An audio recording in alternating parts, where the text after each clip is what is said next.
summer when Steve asked me in a pretty serious tone over lunch, "Did you nominate me for something?"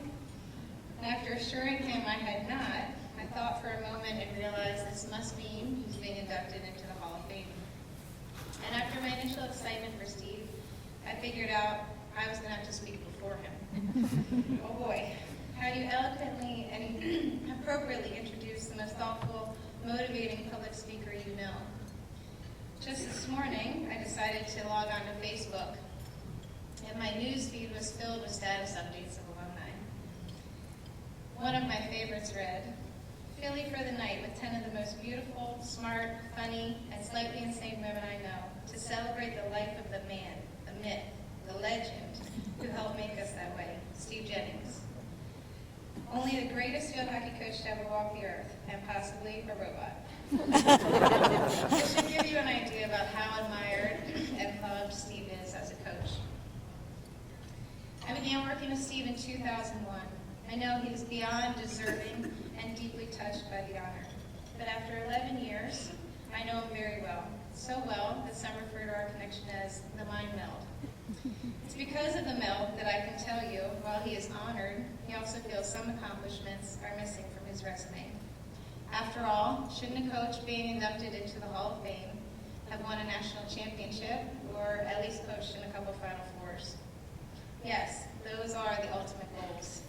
But I think each of us knows coaching is about much more than winning it all. When you take a look at Steve's resume, it's not too shabby. That's probably the only area that's lacking at the moment. He's brought AU to a level of national prominence over his 13 years. He has played in and coached in the Olympic Games for the United States, become FIH certified, and brought AU to the NCAA tournament 7 of the last 8 seasons, just to name a few things.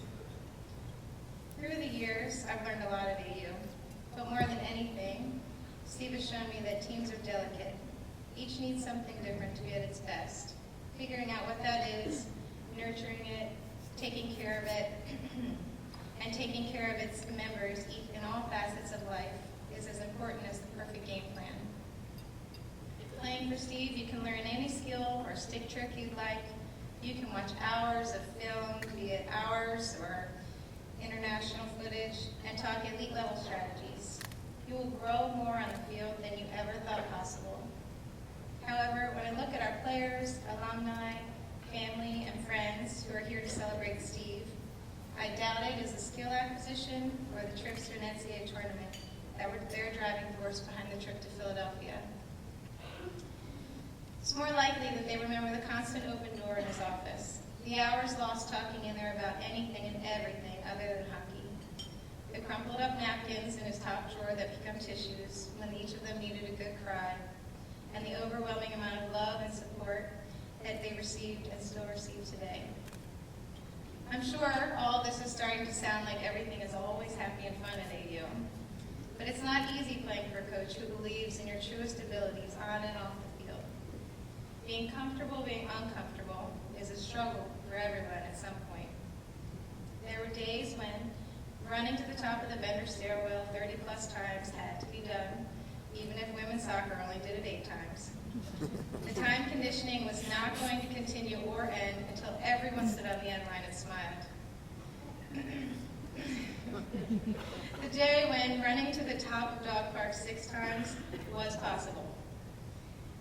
Let's not forget Black Wednesday or Ice Thursday, or the ever popular question in your office meeting, "So you'll be getting an A in that class?" And of course, the well-known end of the season meetings. It may take some longer than others, but I think the group here to support Steve shows how much they love and respect him in return. Personally, the relationship I've built with Steve is something I hold very close to my heart. I didn't imagine coaching would become my profession. I'm not convinced I'd be here today without Steve. I know no other person that could have made my first 4 years commuting to Maryland in a van at 6 a.m. fun. And I definitely know I couldn't have shared a desk with